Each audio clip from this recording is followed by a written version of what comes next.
Lakers. Your response to these reports? I've been in business 35 years. I've had partnerships with some of the biggest companies, Fortune 500 companies in the country.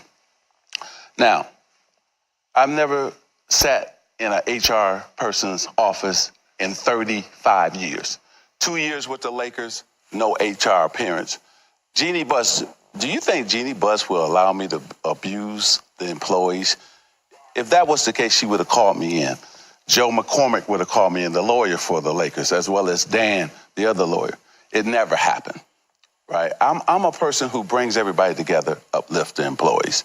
I've never abused an employee, and I never will. That's not what I'm all about. Now, Rich Paul had access to the Lakers because he had 2 clients with the Lakers. He called and said, hey, I'm in Brooklyn. We talked about allowing him to fly back with the team. That's the only time he flew with the team because he was in Brooklyn, and I allowed him to do it. That was on me. I allowed him to do that. Then let's go to, Rob and I, when we were there, we worked well together. But the little thing that was going on behind the scene, that bothered me. And last but not least, lazy. I have built a $600 million business. You cannot be lazy going from playing basketball and winning 5 championships. So I wasn't lazy as a player, and I'm not lazy as a CEO and a business owner. That's never going to happen.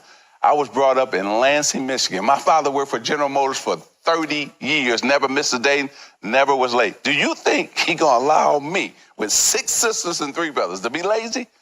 Not a chance. Now, last but not least, I worked for ESPN for 2 different separate occasions, right? Worked for him, I think, a total of maybe about 8 years. Worked with that man right there. Let's ask, why didn't he ask every ESPN employee, did I ever abuse them? Never happened, right? We work well together with Stewart, with JB, with Michael.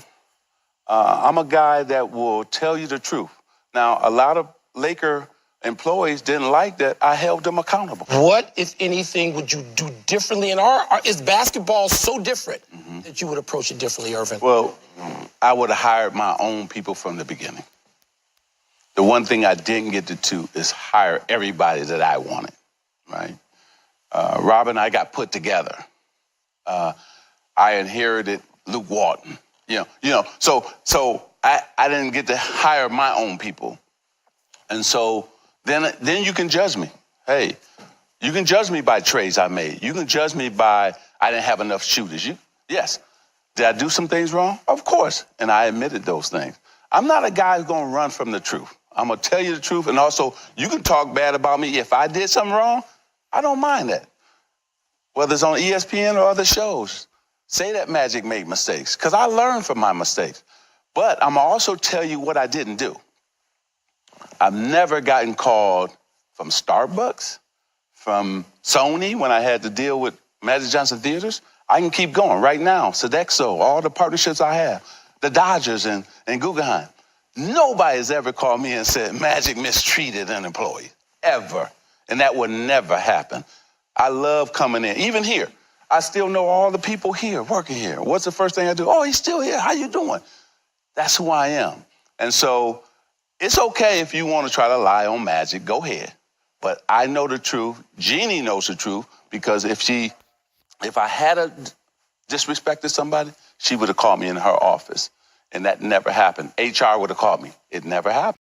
Now, a lot of Laker employees didn't like that. I held them accountable. That's what my job was. Did I have to fire some people? Yes, because we had to bring about change and get better. And I think we got a great staff. I will say this right now. The Lakers got a great staff. What's got to happen now is we got to get out the news. I'm really upset that I'm sitting here talking about that, because I should be talking about Steph, Clay. Oh, you will. Draymond. Quick, fast, and in a hurry. Kawhi. That's what I want to be talking about. And I think today will be my last day until July when I come on First Take, because I want to thank you for allowing me to come and tell my truth.